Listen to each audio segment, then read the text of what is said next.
Alright, Joe Kraft here, Florida Barn Dominiums. On the Barn Dominium Builder's Guide, we also own JC3 Builders, which is what this home here is built under. Our standard block construction homes. Got a tip, and then we're going to do one pro and one con for red iron, tube steel, and wood frame. Tip is this plywood on your island wall. A lot of houses have this nowadays. It's just a wall all by itself.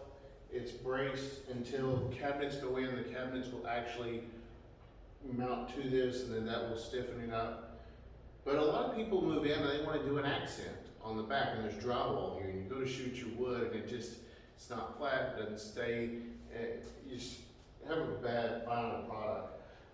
So if you come in during construction and you put you a piece of plywood, this is a piece of 5/8 that was left over from our roofing material, because that is the code in Florida now. You have to have 5/8 material on your roof or 19/32.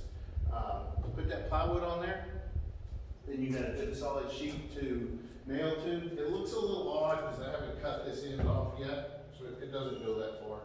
But the other thing you do is, while you're at this stage, is go ahead and paint it black. And we'll get to that next week on ours. But go ahead and paint it black. And then when you put your wood accent up, some of it has voids in it and it won't meet up good. It's black behind it, it doesn't show. So, little pro tip for you. All right, let's start with red iron.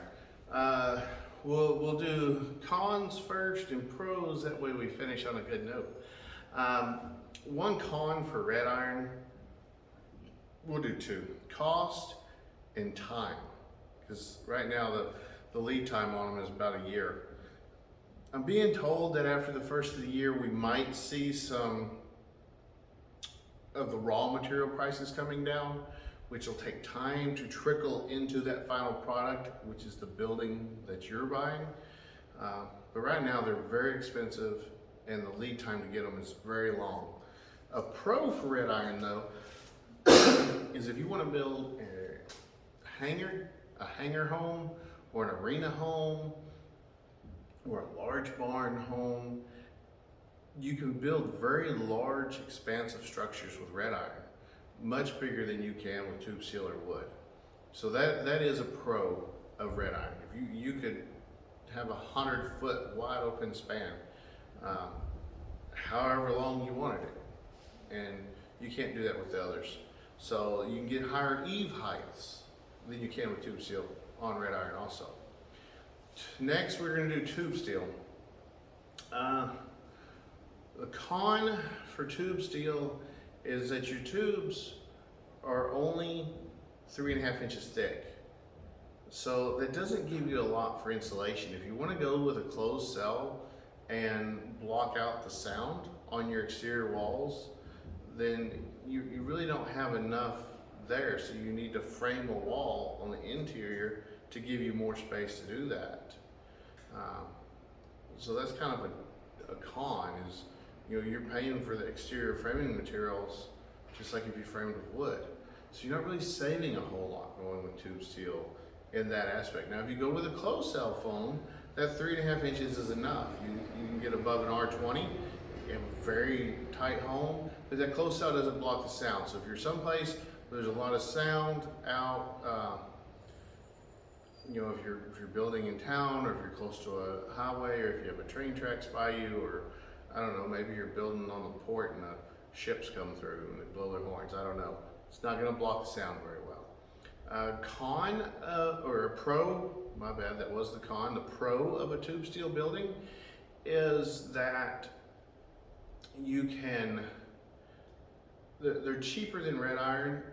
Currently, they used to be cheaper than wood. They're not currently. Currently, it's cheaper to build with wood than it is tube steel, but they are cheaper than red iron, and you can still get a pretty good size structure. We can still have 20-foot eave heights. We could still build a 100-foot long building, and I don't know if it's 40 or 60-foot wide that we can go, but you can still build a pretty good sized building with a tube steel. Another con on tube steel is a lot of people want standing seam metal roofs, and you can't do that with tube steel. So wood. cons for wood, and I started this yesterday trying to come up with something. The biggest con with wood, I guess, is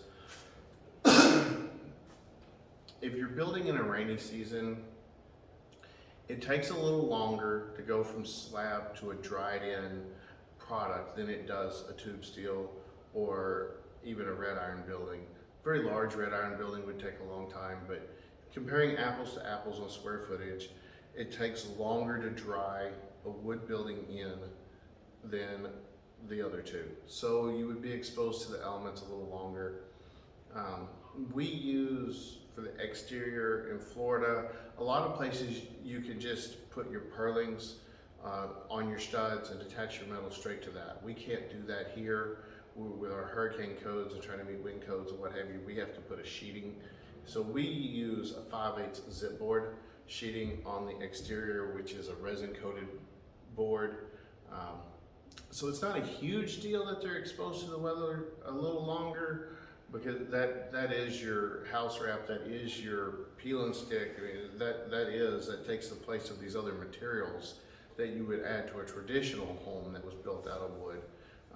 And traditional homes can use zip board too. A lot of guys are now. A lot of your really good custom builders are pretty much going to the zip product because it is a really good product. The pro to wood right now, and you know, this is a volatile market. I've noticed today prices creeping back up a little bit, but currently wood is still cheaper to build with than anything else. A wood structure is the cheapest structure to build today. Red iron is the most expensive, and tube steel is going to fall in the middle. Lead times, red iron is the furthest out, tube steel is the next furthest out, and wood is the quickest thing you're going to get into right now. So those are some real quick pros and cons. I want to touch real quick on termites because I get pushback on that a lot. People worry about termites. So you can see the green wood in here. All of our ground contact wood is green. And after all of our electrical, mechanical, and plumbing is run through this house, we'll come through and we'll bore rake treat the rest of the studs up 4 feet high. So termites is not a concern in the way we build these new homes. We also will put bait stations around the outside, the Centricon bait stations, and those are good up to 10 years if the termites aren't feeding on them, and the longer they're there, the better off they are. And you do want to check them. They need to be checked every 6 months, because if termites are feeding on them and they eat all of your bait stations, then that could become an issue. But as long as you're checking them, you've got that contractor, they're going to come out, check, spray for your other pests. They'll even, a lot of times here where we're at, the company we use will clean all the cobwebs off your soffits and spray the spiders and whatever. And it's really cheap, it's 20, 30 bucks a month. And you're guaranteed to not have any pest problems. So termites, I wouldn't personally worry about. So that's quick pros and cons. We may do a longer video, go more in depth, but I just wanted to get something. We hadn't posted in a while. We've been real busy. And we thank you for all the calls and the emails. Those of you that have sent an inquiry through our website and have not heard from me, I apologize. There's just so much coming in. We can't do it all. So we're working through them as quickly as we can.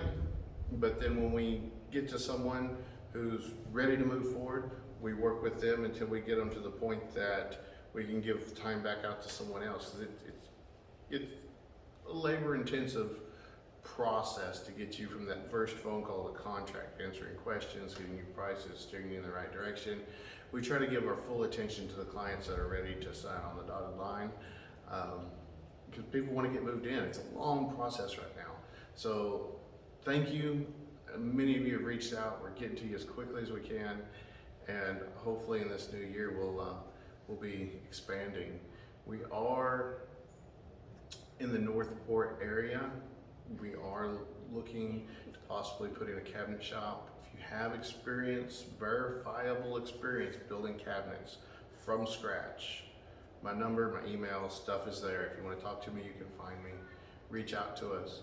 We're also in the first quarter of next year, somewhere February, March, April, and we'll be putting in an office, and we're gonna need a secretary in that office that can answer phone calls, can receive plans through emails, send those out to bid, and it's not real complicated stuff.